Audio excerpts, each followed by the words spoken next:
am presenting a case. Mr. Ninga Gowda Raju, 38-year-old male residing at Khar, Mumbai, hailing from Karnataka, a tailor by occupation, from low socioeconomic class, studied till class 12th, presented with chief complaints of dyspnea on exertion since 5 years and left upper limb and lower limb weakness since 15 days. Patient was apparently upper limb and lower limb weakness since 15 days. Okay. Patient was apparently all right 5 years back when he started developing breathlessness, gradually progressive and insidious in onset. Initially, he was breathless on walking, climbing 3 flights of stairs and walking around 2 kilometers. But slowly that progressed to, that is NYJ class 2, but that slowly progressed to NYJ 3, where he could not even climb 1 flight of stairs, and he had trouble doing his household chores and also dressing and undressing himself. He had seen a doctor around 2 years back for this condition, and he had been prescribed some medications, after which the symptoms mildly subsided, but they were still in class 3. He had no recent history of PND or orthopnea, no history of cough, expectoration, no abdominal distension, swelling and feet, no history of chest pain, syncope and palpitations. Patient also had a sudden onset episode of left upper limb and lower limb weakness on the morning 15 days back after waking up, when he went to grab a glass of water, for which he had got admitted. There was no hoarseness of voice, no fever, no loss of appetite, or loss of weight. The patient gives a very significant past history, which I'll elaborate now. At the age of 11 years, the patient had symptoms of joint pain, fever and breathlessness, for which he was admitted in the hospital, and his symptoms reduced in 2 to 3 days of treatment, and he was discharged with medications, which included a monthly injection, and the doctor said that he had a heart valve problem. He took only 5 months of those injections, and after that he stopped the injection on his own. He did not follow up with the doctor thereafter, and his and the dyspnea, and he started developing dyspnea on exertion, which increased in intensity in the period of 3 to 4 years. Initially, it was only when he was running and playing sport, but then it increased in intensity to class 3, and he had episodes of PND also, and he was admitted at the age of 16 years to a hospital in Bangalore with breathlessness, and after stabilization he underwent a surgery, heart surgery, that what he mentioned, and he said that one of his valves was replaced and the other valve was repaired. The post-op course was uneventful, as he had mentioned, and he was discharged in 10 to 12 days. Post that surgery, his symptoms improved, and he was started on some blood thinning medicines, for which he used to do a blood test every monthly, and he was again advised the same injection, a monthly injection, but monthly injection thereafter. However, he was irregular with these monthly injections after surgery, and also irregular with his medications till about in the year 2013. When he was 30 years old, he had an episode of stroke, left upper limb and lower limb paralysis, after which he recovered in a month. And he gives a history of stoppage of medications 2 years prior to this event. Post that, the patient was still irregular with his medicines, and he developed the symptoms of breathlessness around 5 years back. The family history, he has 2 sisters and 2 brothers. He is 4th child of a non-consanguineous marriage, low socioeconomic status. No other siblings give any similar family history. His sleep and appetite is normal. The patient is catheterized and bedridden for now. Bowel movement normal. He was an occasional alcoholic and used to consume occasionally. There's no history of diabetes, hypertension. He's a non-smoker. No family history of coronary artery disease, and no history of tuberculosis. So that's my history, sir. Can you submit it? Yes, sir. Summarizing, so 38-year-old male with history of rheumatic fever at age of 11 years and underwent valve replacement surgery, which progressed and he developed breathlessness of NYHA class 3. He underwent valve replacement surgery along with a repair at the age of 16 years. Most probably he had an aortic valve replacement with a mitral valve repair, most probably a open mitral valvotomy. He's a drug defaulter with 2 episodes of embolic stroke. And now okay. You complete summary. Okay, fine. Yeah. With recurrence of dyspnea, probably with mitral valve restenosis. He has got a stroke, one stroke, there, twice stroke. Yes, sir. With two episodes of embolic stroke, sir. Currently now in NYHA class 3 with no symptoms suggestive of infective endocarditis, sir. See, Dr. Neeraj. Yes, sir. See, the history is very good. The important thing of presenting the elaborate history, if we give very good history very precisely, and the job is done. So history should contain everything. Yes, sir. So he had history. He's 38-year Taylor. He has got a history of rheumatic fever at age 11 years, and so 3 years following the rheumatic fever, he had progressive breathlessness. Yes. And which underwent valve surgery. Yes. And one valve repair and one valve replacement as per his statement. And he was drug default and non-compliant to the anticoagulation probably, and also rheumatic arthritis. Yes. And then what happened? Then he had one episode of stroke. One episode. Stroke, yes, sir. At the age of 30 years. 30 years? Yes. Yes, sir. At the age of 30, sir. 30 years, and he recovered from stroke? Yes, sir. And then he developed. Has he told that your valve not working that time? Has he given any comment? No, sir. No, sir. That time he did not. I did not ask specifically regarding the valve at that time. I should have asked that, sir. But after that, he did not have any symptoms post that, and he was not given any medications during that.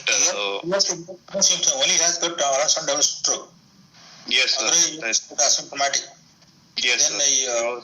It developed 30 years back, and 3 years down, he developed later. Yes, sir. Breathlessness, and is now functional class 2 or class 3? Now he's in functional class 3 only, sir. Class 3. And 15 days back, he has got an episode of left side hemiparesis or hemiplegia, whatever we say that. Yes, sir. 15 days back. So, okay, fine, this is your history. Why do you say AVR with OMC? On what basis you call AVR MC from history? Sir, because he had considered his... Why not it is, I thought it could be MVR plus TV repair. You put AVR to OMC. Why does AVR OMC on what basis? Sir, AVR... What important history, and that too, he underwent surgery 16 years, at age of 16 years. What kind of AVR? Or what AVR? AR or AS? Sir, the aortic valve replacement most probably might have been for a aortic... Sorry, sir? No, dear. Why do you think, on what basis you thought it was he could have undergone AVR plus OMC? Why? On what basis you thought of that? Sir, the symptoms that he gave point out to a mitral valve disease predominantly. So that is why I thought he would have had a severe mitral stenosis at the time he was admitted, and because his symptoms progressed so fast within 1 or 2 years, he should have had another valve which was also affected. Most probably the aortic valve with a AR, because if it was a AS with MS, it is very... the incidence of AS with MS is very low, almost around 2%, while MS with the AR will be much. Forget that ASMS instance. I don't like instance is not important here. I do from history. I do think a patient had AVR. I think in that MB was TV repair. So with TV repair, sir. Sorry, I didn't get. MB replacement for TV repair. So there is no history. Yes, sir. There is no history of. So there is no history of right heart failure or abdominal distension or any failure suggestive of right heart involvement, sir. So tricuspid valve is out of the question in this situation, sir. He had a history because the symptoms developed. Progressed so fast. Most probably he had an aortic valve regurgitation along with an MS. So that is why I felt that it was a aortic valve replacement, which was a mechanical, and the repair was the OMB to the mitral valve. Oh, he had 11 years of age, automatic fever, and he underwent surgery at 16 years of age. Yes, sir. I don't from history, what is there to say it underwent AVR plus OMC? Of course, we can say that the patient might have some organic TB disease plus OMC maybe, MS maybe. Why on what basis you thought of AVR for OMC? Calculating calculation. So I'm not getting any history of right heart symptoms, sir. So tricuspid valve. No, patient won't come for see. Patient has the mitral disease, a moderate TR or severe TR. All patients won't have abdominal distension and pedal edema, popping the space. You may not get all patients.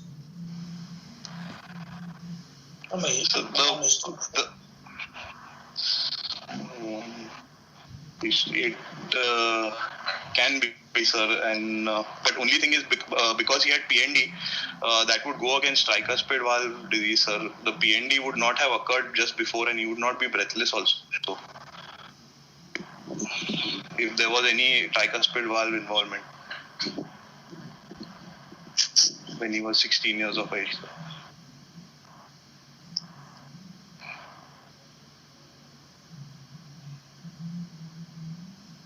So that time TB, secondary TB disease, probably it is 20 years ago. 20 years ago. Yes, sir. That time he had, he gives history of PND at 16 years, when from between 11 and 16 years of age, he gives history of progressive dyspnea with episodes of PND as well. He very significantly remembers that history. So that will go against any tricuspid valve disease, sir.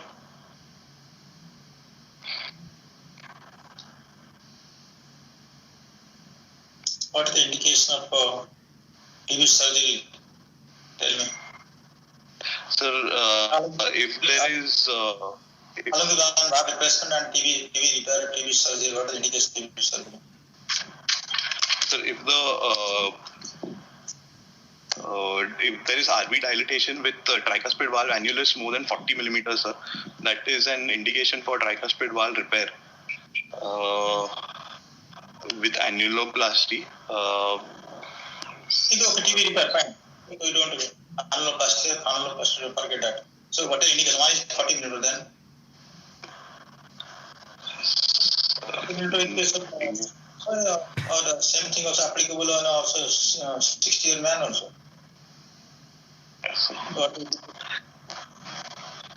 index? To index, annulus index.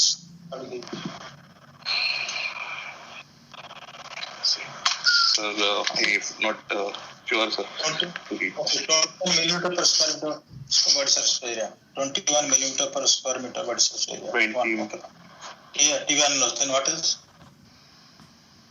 TB annulus dilated and irrespective of TB disease or what? Irrespective of TB disease. With TR, sir.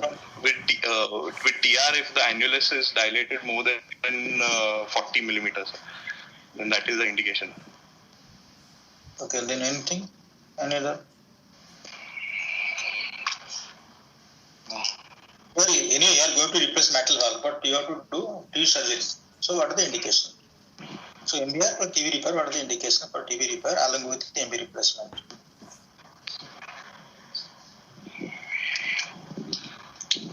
On patient TS also maybe, no? Yes, sir. TS can also be. When we say T?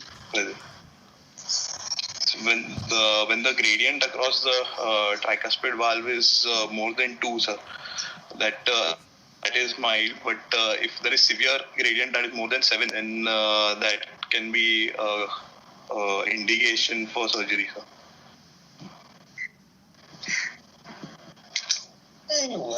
Doesn't matter. If it's not matter, more than 2 mm mercury, gradient, you repair it. No, you can't Yes, repair a second sitting. Going for matter replacement, you can repair it. Yes. Yes. TR and also the annulus not much enlarged, but the TR is there. You do or not? Annulus not 40. Yes, sir. Square meter body surface.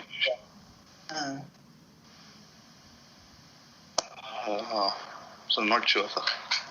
Yeah, moderate to severe TR. Moderate to severe TR. TV annulus is also. So no, then we have to repair, sir. Repair. Moderate to severe TR irrespective of TV annulus. Yes, sir. TV annulus is this much irrespective of severity of TR. So there are indication of TV repair in the presence of mitral surgery. So you can make argument that 20 years ago probably TVD is not much given importance. 20 years ago, 22 years ago, the TV was not much being given importance, and probably all cases of secondary TR was COP, TR, people doing TV surgery. They thought that it will disappear after replacing the metal one. One thing that. Yes. So that way we can by argument that probably patient had severe AR and MS and mitral disease or severe TR with the mitral disease. So MS because he has PND and breathlessness so much. So TB replacement plus closed mitral valve will be done. In that way you can make argument. Yes, sir. And that too, if TB repair would have done along with the mitral replacement, and patient has got now how many years ago? More than 23 years. I not develop any TB disease. Any kind of TB disease.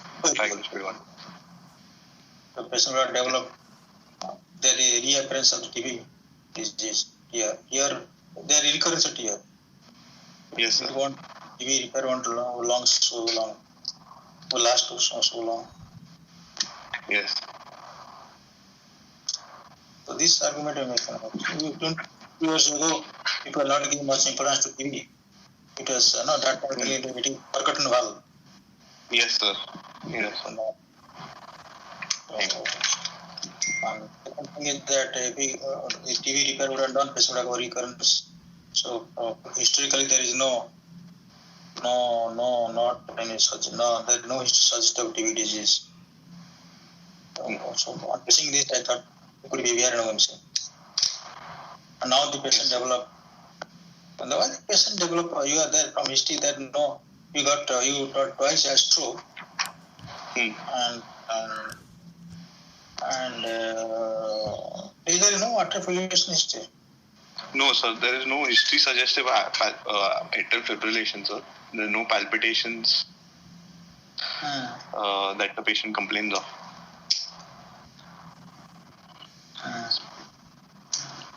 So now the patient is having a class 3 breathlessness, and between he had 2 strokes on last 15 days ago. Yes, sir. So what do you think about this stroke because of the aortic prosthesis thrombosis, or it could be LA appendage, LA? Sir, it can be a LA appendage clot or aortic valve thrombosis as well, sir. basically a thromboembolic phenomenon, because he's been very irregular with his medications also. Even though aortic valve, a mechanical aortic valve will have less chances of a thromboembolic phenomenon, but because he's been so irregular with his medications, the chances of thromboembolic phenomenon can be higher. Why aortic valve, metal valve had less chance of thromboembolism? Why? Same metal valve, you can put metal valve area incident mode as per your statement. But aortic valve replacement, they are telling that it is less incidence of trauma. So because the aortic valve, the gradients across the aortic valve are much, the flow across the aortic valve is much higher, while the flow across the mitral valve is much lower, and the gradients are much lower as compared to the aortic valve. So that is why chances of thrombosis or thromboembolic phenomenon or microthrombi formation in mitral valve is much higher, sir.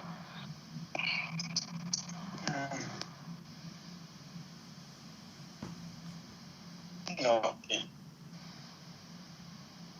How much you keep eye in that for aortic valve and mitral valve? So for aortic valve, you need to keep an INR of up to between 2 and 3. For a mitral mechanical valve, you need to keep at 2.5 to 3.5, sir. Every time you look like this, or you have to some special occasion you can keep a higher range in aortic valve?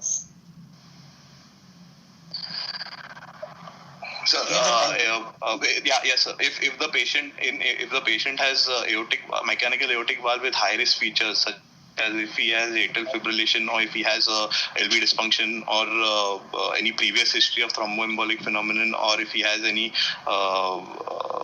giant like enlarged LA, then we need to keep the INR between 2.5 and 3.5, even if it's a mechanical aortic valve.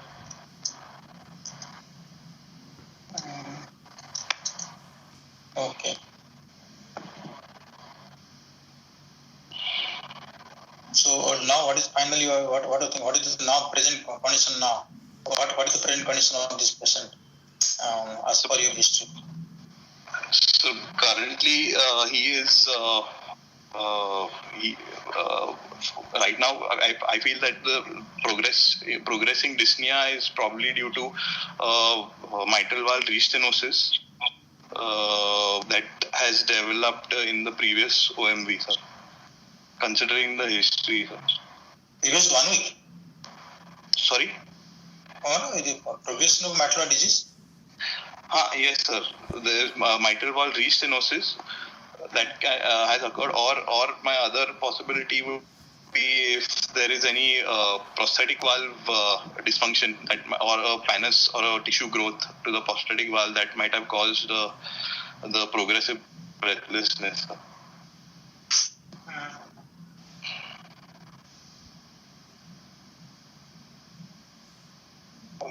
Could you both also? No. Sorry, sir? Could you both? Both. Sir, it can be both, sir.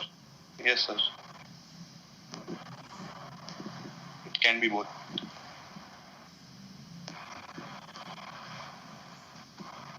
So what the feature but if supposing that if aortic valve process malfunction develop now because of pannus and so what is history of AS not there? History of AS there?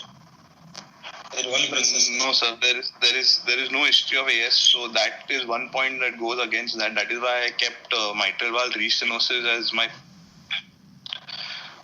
differential. So he's having breathless last 5 years, is it? Not yes. Small interval, no. Big interval. 5 years breathlessness. Yes, 5 years breathless. And now currently functional class 3. Yes, sir. And in between 2 episodes of stroke.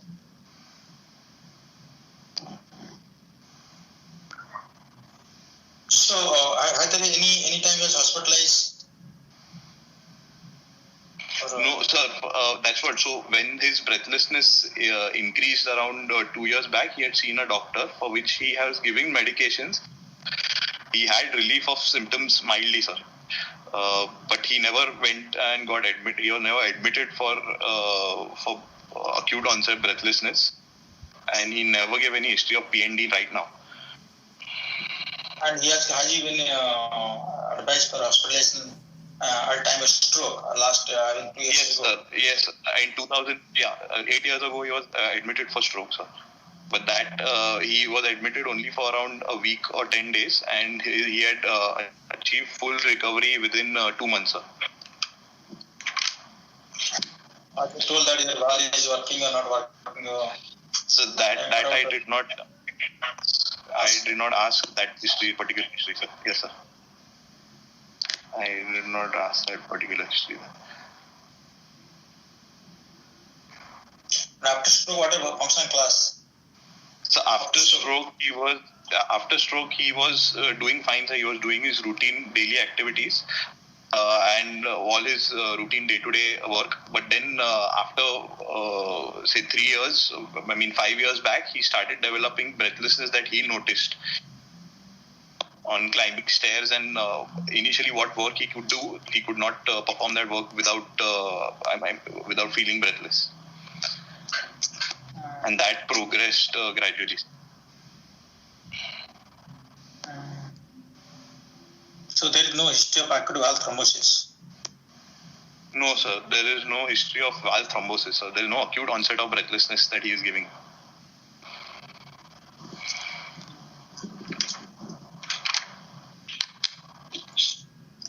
Okay. Why do you think matters to could MR also? So MR, that was also at the back of my mind, but if it was a severe kind of MR giving rise to such kind of breathlessness, he would probably have some amount of fatigability in the past 3 to 4 years. But he very specifically gives a history of breathlessness. That is why I didn't think of MR. So no MR. 5 years is long history, isn't it? Yes, 5 years long history. So after MR may be mild but not dominant. Yes. MS, it think of matter of restenosis rather than registration. Yes.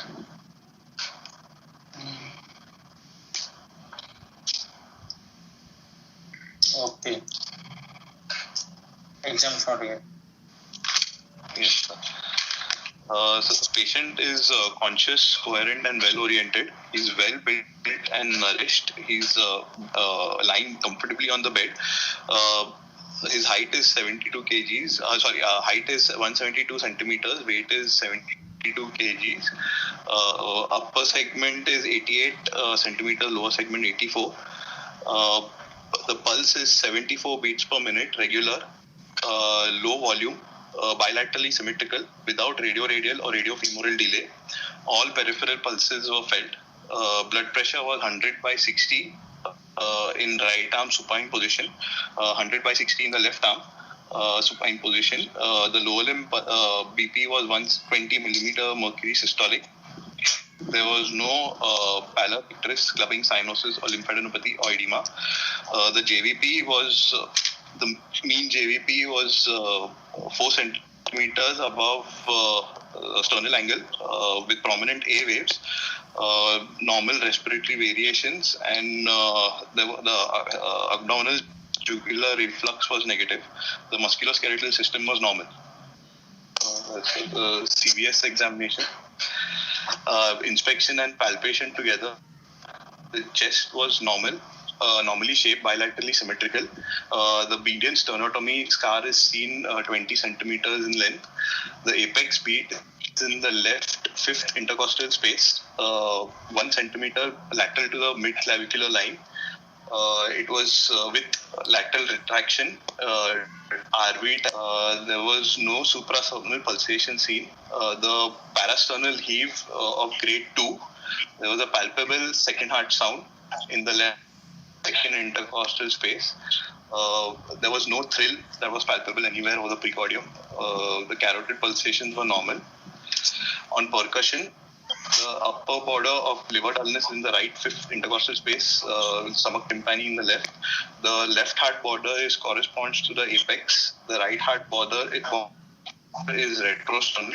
The left second intercostal space is dull on percussion.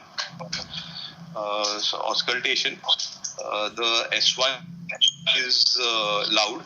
The S2 is narrow, split with loud P2. The closing click of the prosthetic valve is heard at the second heart sound at the aortic valve. The P2 is loud, as I mentioned. There was an opening snap which was heard at the apex. With the S2OS interval which was short. No ejection click heard. No S3 or S4 heard. There was a grade 2 mid-diastolic murmur, which was low-pitched rumbling with pre-systolic, low-pitched rumbling with pre-systolic accentuation heard at the apex, heard best with the bell of the stethoscope in left lateral position, best heard with the breath held in expiration. It decreases with standing and with Valsalva. There is also a grade 2/6 ejection systolic murmur, mixed frequency, heard in the right second intercostal space, crescendo, decrescendo, early peaking, a short murmur not radiating to the carotids, heard best with the diaphragm of the stethoscope with patient leaning forward, and best heard in breath held in expiration. And there is a third murmur, which is a pansystolic murmur of grade 2 in the left third and fourth intercostal space parasternally, which is a high-pitched blowing murmur which increases on inspiration. So that is also best heard with the diaphragm. And other systemic examinations, the CNS nervous system examination shows a left upper limb power in all the proximal and distal joints of 1/5, and the left lower limb at the proximal joint show a power of 3/5, while the distal joints are 1/5. The reflexes are brisk, and there's an extensor plantar in the left plantar is extensor. All the cranial nerve examinations are normal. Yes, so that's my diagnosis. Yes, there is a rheumatic valvular heart disease, status post aortic valve replacement with mitral valve repair, with severe mitral restenosis and normally functioning prosthetic valves, with mild to moderate TR, with severe pulmonary venous hypertension and severe pulmonary arterial hypertension in sinus rhythm, without evidence of infective endocarditis or heart failure, with 2 episodes of embolic stroke, currently in class 3.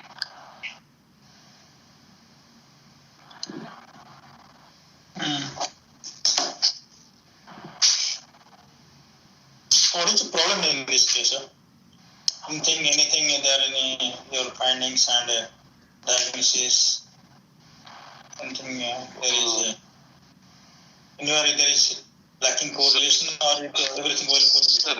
Sir, only thing is with that kind of severe pH, I would not expect the murmur of the mitral stenosis, but I was getting that murmur very well, sir. Why don't get? I don't know. Why won't say murmur mitral stenosis? Why not get? Why? So probably if there is severe pH, the findings of MS might be a little.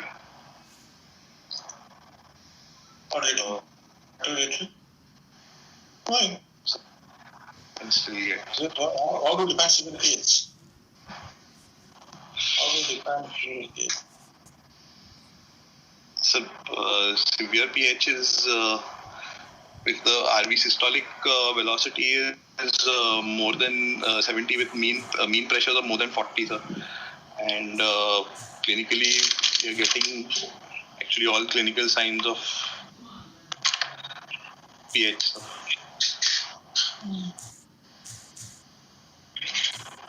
Mean pressure, what are you mean to 40? No, PA pressure. Okay. Forms of rheumatic malady comes for congenital more than 50. Make it more than 50, fine. So, see, PA mean P50 is your pace. PA meaning 100 years your pace. No, sir. No. Yes, sir. No, I'm not expecting in that high. No. Severe pace means what? The patient has got PA means 50 or severe pace, PA meaning 100 or severe pace. So about the PA mean of more than 50, sir. And you are getting only if you consider that how to know P2 loud here? You have to opening click metal prosthetic valve. So how to know it is P2 loud? I'm getting the P2 well heard at the apex as well, sir. How do you know? Because you must hearing diastole 3 sound then. Yes, sir. I was getting 3 sounds, sir. I've got the closing click, the P2, and the opening snap as well, sir. Yes, sure. 3 sounds in the apex are reading. So, to check your panning. Somebody check your panning. So you get 2 sounds. So why not it is? Why do you think it is opening sound could loud P2 also then? It could loud P2.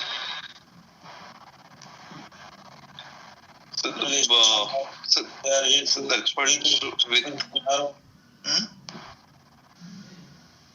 So the difference between that was when I made the patient stand up, sir, the A2OS interval was widening while the difference split in the sounds reduced, sir. A2 widening? Understanding? Yeah, A2OS, sir. A2OS interval. Why the widening? Understanding? So because the venous return to the heart reduces, so the volume going to the left side of the heart also reduces. So that's why the pressure gradient across the mitral valve, because the LA pressures reduce, the gradient across the vital valve also reduce, and hence the A2OS interval increases. It occurs, the OS occurs later.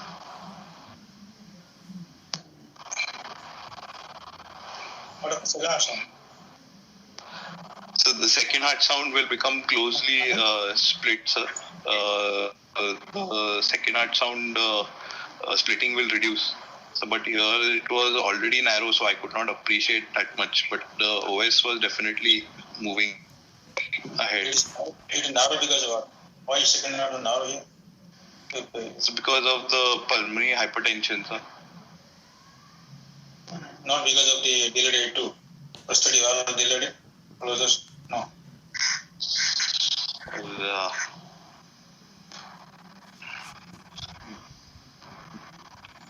I'm not sure.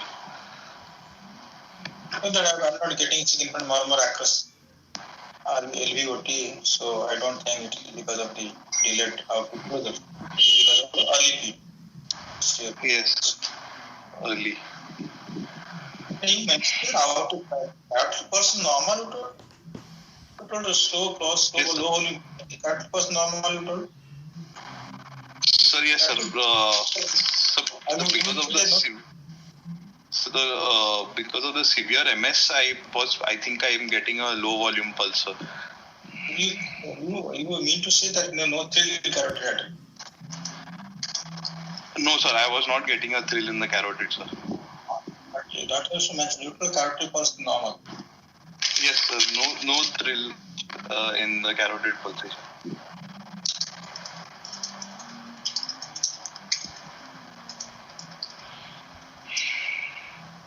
Okay. So what is it now? What is your matter distance to my valve is now? So yes, from the clinical examination, the valve looks pliable, sir. But I would like to confirm it with 2D echo to make sure if he is suitable for repeat for a BMV.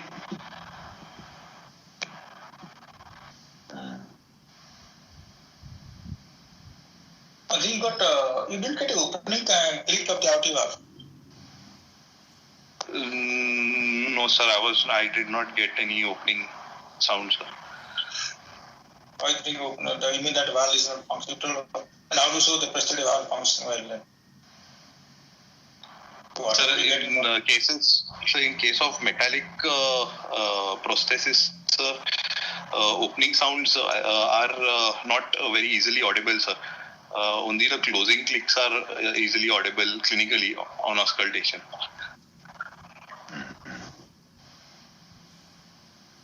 Okay. I don't know how come that you are telling that the patient has got aortic valve pressure normal. How know it? You got a murmur, no? You got a murmur in aortic area. So even again in with prosthetic aortic valve, sir, murmur is normally heard, sir. A systolic ejection murmur is normally heard with a prosthetic aortic valve in play. Murmur. So because the prosthetic aortic valve is not actually the size of the native aortic valve is the patient. It is always about 1/3 to half the size. So there will always be some turbulence across the LVOT and across the aortic valve. So that's why we will always get a murmur. It's normally heard up to grade 2. You're getting grade 2 murmur, but okay, if there is no micro disease, okay, this murmur would have taken as normal phenomenon. In the severe metastasis, how do you know that the murmur may be due to some aortic valve gradient may be there? Don't know. So, probably, sir. It can be, sir. If the MS is severe, then I would like to do an echo and see the indexed stroke volume to see if there is any gradient. Echo they taken some diagram. Sometimes I'm thinking clinical things. So how do you know on clinical basis? It's only telling about prosthetic valve. So if so first of all, there is no radiation of the murmur. They were not getting carotid till the apex is also. I'm getting a RV type. There is no heaving LV type of apex that I got, sir. What the definition? How to supposing echocardiography? How do you know how prosthesis is malfunctioning? As far as gradient is concerned. So normally a gradient of up to 20 millimeters is normally seen in across the prosthetic valves. If there is a gradient more than 20, then we can think of some prosthetic valve dysfunction. So how do you know that there is gradient more than 20 also? Because there is a proximal disease, there matters severe metastasis, patient has very long and function plus the breathlessness. So in the presence of severe MS, how to estimate a severe optimal disease here? Murmur maybe okay. Murmur is now because of severe MS, the intensity murmur might have decreased here. Do you understand the question? Yes, sir. I understood, sir. I mean to say, patient has got no significant aortic gradient, but gradient is enough there to say patient has got prosthetic malfunction. Not very severe, yes, because of some moment because patient has got 20 years ago, more than 20 years ago surgery done and he is non-compliant.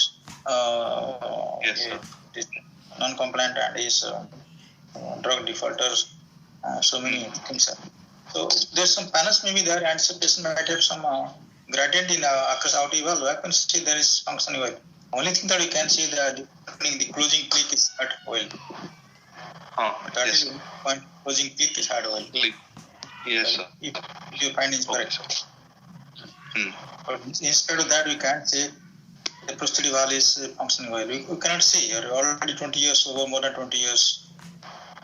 You don't get enough. You are not sufficient gradient to have a LV type of apex.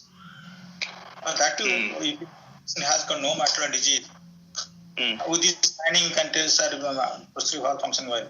But in the present severe MS, you always underestimate aortic valve. Yes, sir. Yes, sir. So the morphology itself is not in favor of, or not very suggestive for normal functioning prosthetic valve. So there could be, you make like there could be, but because of this click is well had, click is the closing click is very much well had, and it is brisk. or sharp. So I'm thinking posterior valve is well, but I have to verify because the proximal region, there every chance we will underestimate the outwell gradient. So okay, sir. Yes, sir. So I don't think from here, Saban, everything you fine can do. No. Okay, fine. The material is very much pliable, and you are taking brisk S1, brisk and crisps, rather crisps, crisps S1 and opening is very sharp open snap, and A2 open snap is sharp. And can you manage the balloon metal one? Sorry, sir, I didn't get the question. Sorry. Can you manage the balloon, metal balloon? Yes, sir. Yes, sir, we can still do a balloon to this valve, sir, if everything is pliable and if the valve is suitable for the balloon, sir. Okay. Right. Yes, what about TR here? Sorry, sir? You told some TR. Yes, sir. That TR is most probably secondary to the pulmonary hypertension, sir.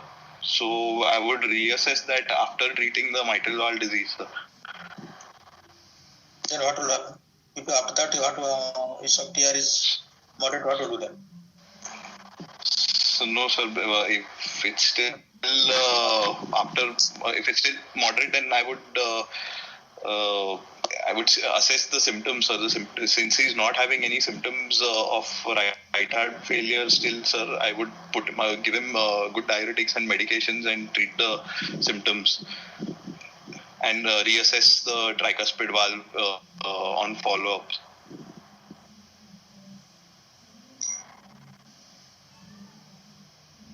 If it is TR, it is secondary TR, it will regress or won't regress? So it will regress, sir. If it's secondary to pulmonary hypertension, it will regress.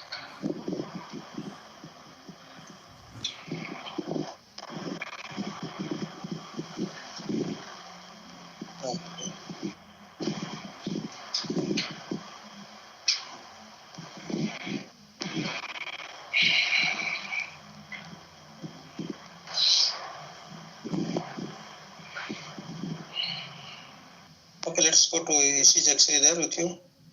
Sir, I don't have the ECG X-ray, sir, but I have taken an X-ray from the internet, sir. Basically, it's I'll just share that with you, sir.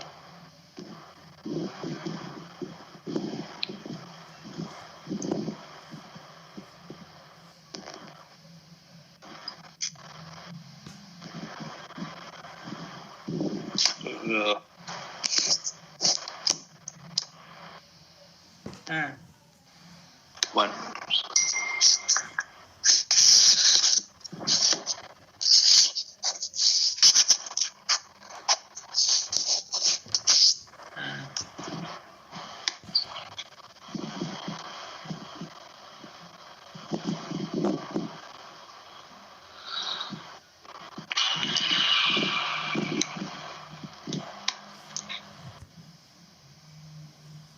Your X-ray disappear.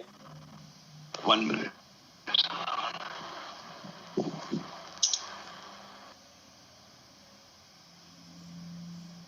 Sir. You can see, sir.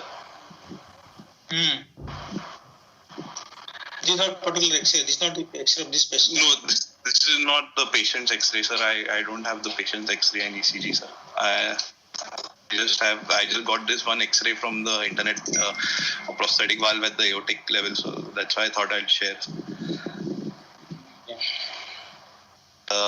This is a chest X-ray, PA view, with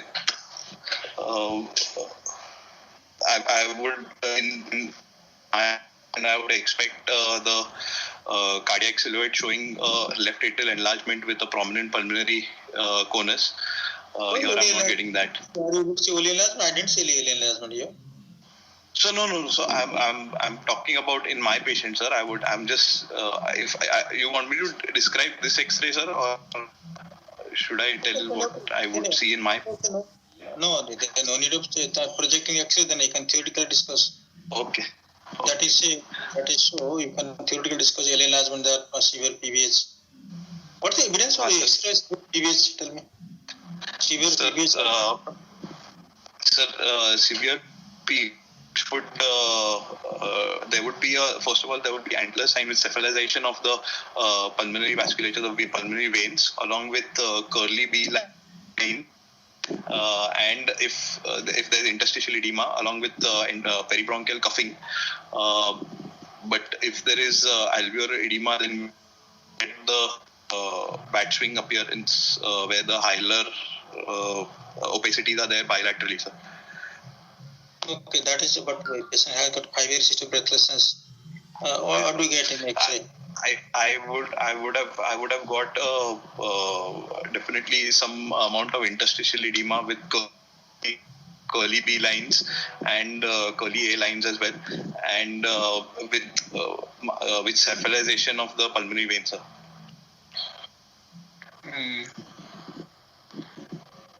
Okay.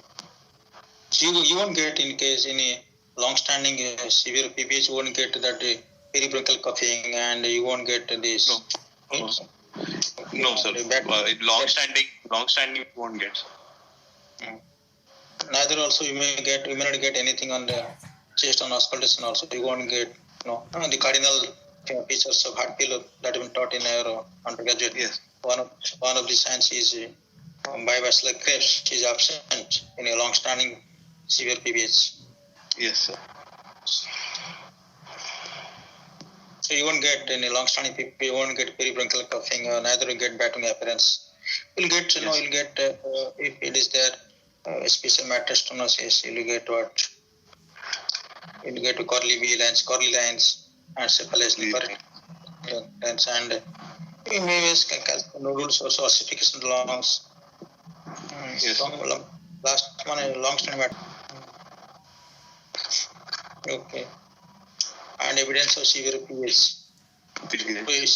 Severe PVH also a sign of severe PVH. So severe PVH, how to say severe PVH? Main pulmonary enlarged, RP enlarged. RP. The right descending pulmonary artery will be enlarged, sir. They will ask the numbers of male and females that you should know that. And yes, there is abrupt tapering, severe abrupt tapering of the vessel. Tapering of the vessel, sir. Yes, sir. Abrupt tapering vessel. So that is sign of severe PH. Severe PH, sir. So severe PH is a sign of severe PVH. Yes. If PH due to left side pathology. Left side. Okay, you don't have ECG in this case? No, sir. I don't have the ECG. Okay, so sorry, sir. Okay, let's discuss this case. This case, why do you think it's? I think it is valve is of a metal valve. This prosthetic metallic prosthetic valves belong to metal valve. Sorry, sir. I tell where is the valve? This prosthetic valve, where it is? So this prosthetic valve is the aortic, sir. Sir, because on the in the on the PA view, sir, line joining the right cardiophrenic angle and the junction of the LA appendage and LV, if the valve falls or if the prosthetic valve falls above that, then it is the aortic valve. If it is below that, then it is the mitral valve, sir. LA appendage, where it written this frontal view. This frontal view, the connecting the right cardiophrenic angle and LA appendage, which reference this is? I don't know this reference. It's given in Raghav Rao, sir.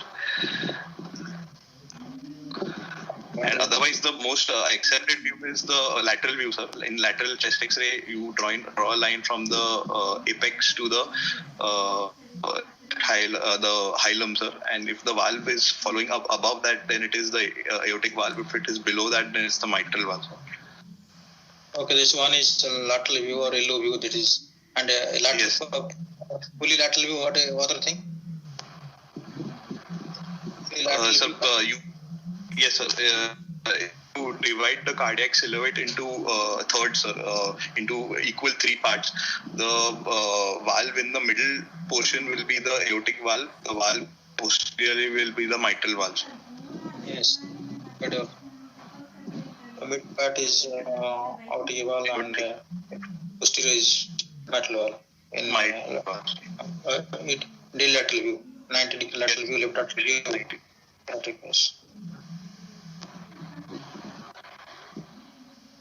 Okay, fine. So they'll ask questions how to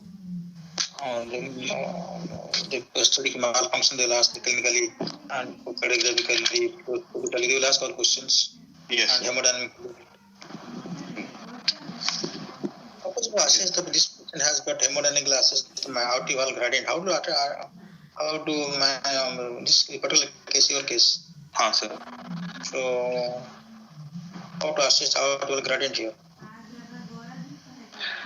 So, since the patient is having an MS, so that's a reduced preload condition. So, as you said, the gradients across the aortic valve might be underestimated. So, I would do a stroke index stroke volume and go to see whether there is any increase in the gradient. If the stroke volume is normal, then that means that the aortic valve is functioning properly with no. How do you measure the stroke volume index in which valve? So the stroke volume index. What is the limitation of measuring volume index in a prosthetic valve? See, you don't know. You do know the history of what kind of valve it is, biplate or tilting disc. Broadly, there are three types of prosthetic valve. Yes. It's tilt type, biplate. Then ball and cage valves. Ball and cage is not using.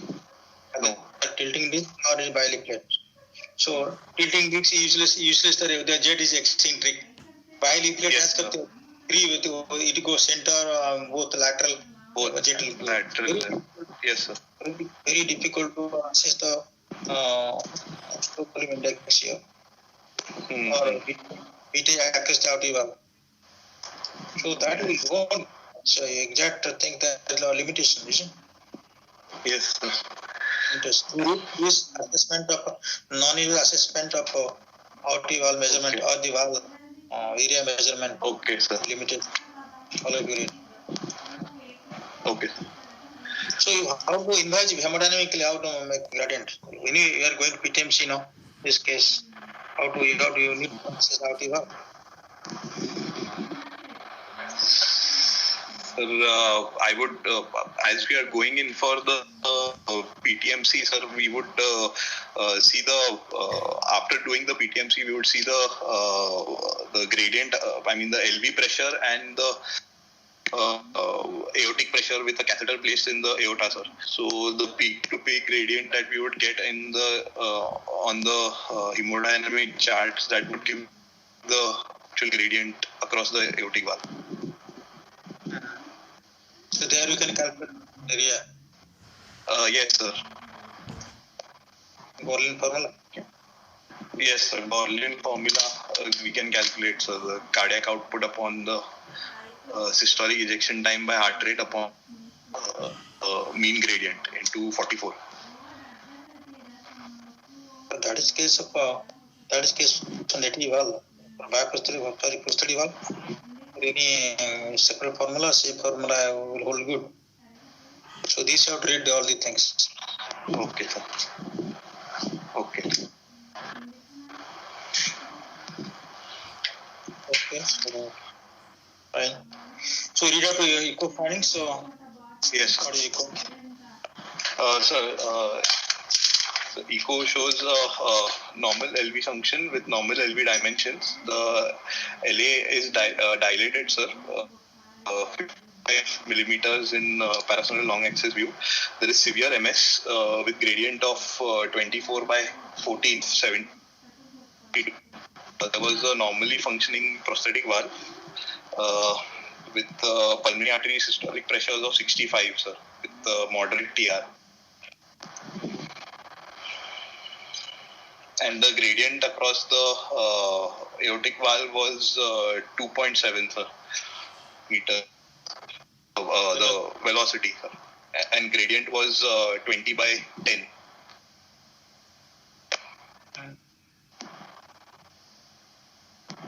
Okay. So now what is mitral area now? Sir, sorry, mitral valve area is 1.1, sir. And what is the mitral morphology? It is favorable morphology. Yes, sir. There is there is a slight calcification in the medial commissure. With the PML is restricted, there is calcification in the PML commissure, and the subvalve apparatus is also quite echogenic, sir.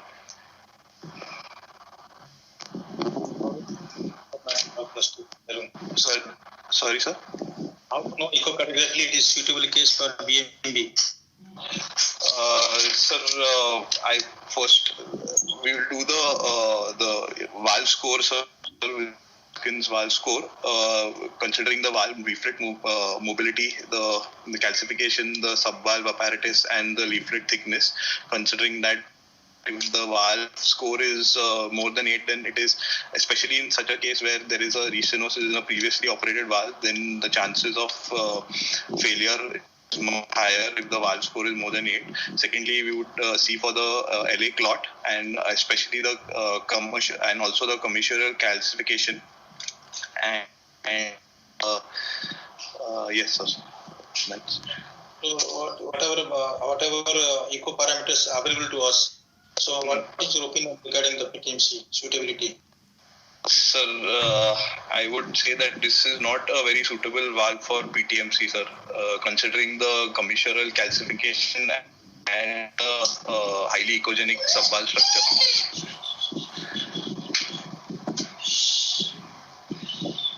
We would have more, it's a high score, so the failure rate would be much higher, sir, with the PTMC.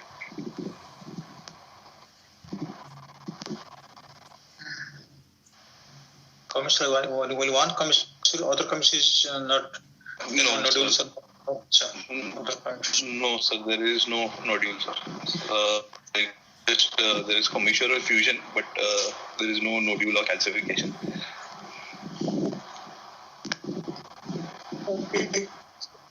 It's not very favorable valve, but can be done. Okay, sir. Getting a collaboration, operation up there. Yes, sir. So one can try, you can delay the replacement. You can do away with balloon. Maybe you may not get good result at least. So what after that? There has been a rheumatic prophylaxis, no, not. Sorry, sir. Rheumatic prophylaxis. What about rheumatic prophylaxis? Yes, sir. I had mentioned, sir, he was advised rheumatic prophylaxis, but he was not very regular. Even before the surgery, he had stopped it only after 5 months. At 11 years of age, when he first was diagnosed, he was advised, but he stopped it after 5 months. And even after the surgery, he was advised the rheumatic prophylaxis, but he was not regular with them, sir. And he does not recall exactly how many injections he has taken, but he had stopped it way before this admission.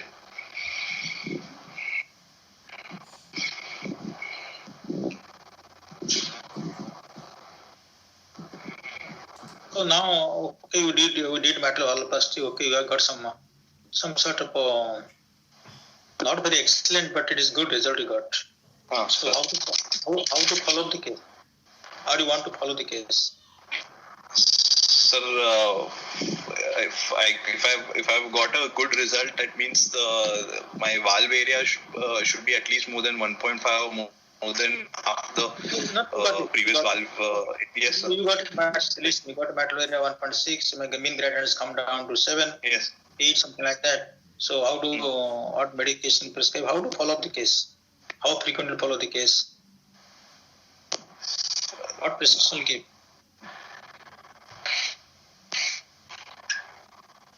I would continue with the anticoagulation, sir, with high dose, to maintain the INR between 2.5 and 3.5, and I would follow up with the. Why? So because he falls into the high risk category, because he has previous 2 episodes of thromboembolic phenomenon, so I would keep a higher INR for this patient, sir. Okay. Fine. And rheumatic prophylaxis? Yes, sir. Rheumatic prophylaxis also.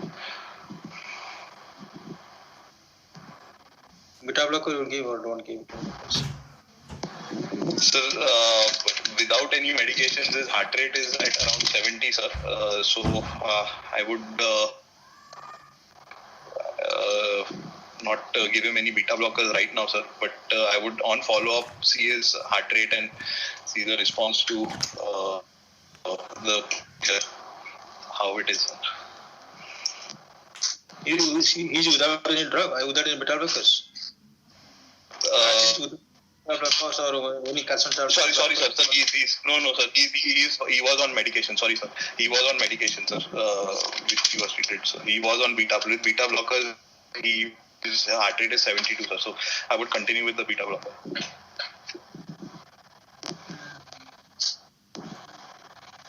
Okay. So you want to maintain INR little higher because has two strokes. And even if no yes. 2 stroke, you told LA is enlarged also, that one. Yes, sir. And even LA is enlarged, sir. So even if there are no 2 stroke also, LA is enlarged, so that also goes. So you have to keep little higher, keep higher range of INR. Beta blocker. Because asymptomatic you may get certain diabetics. And what else? Beta blocker, diabetics, and anticoagulation. What else we give?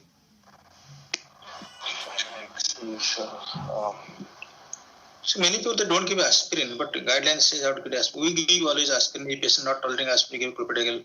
So you have to give aspirin. Aspirin.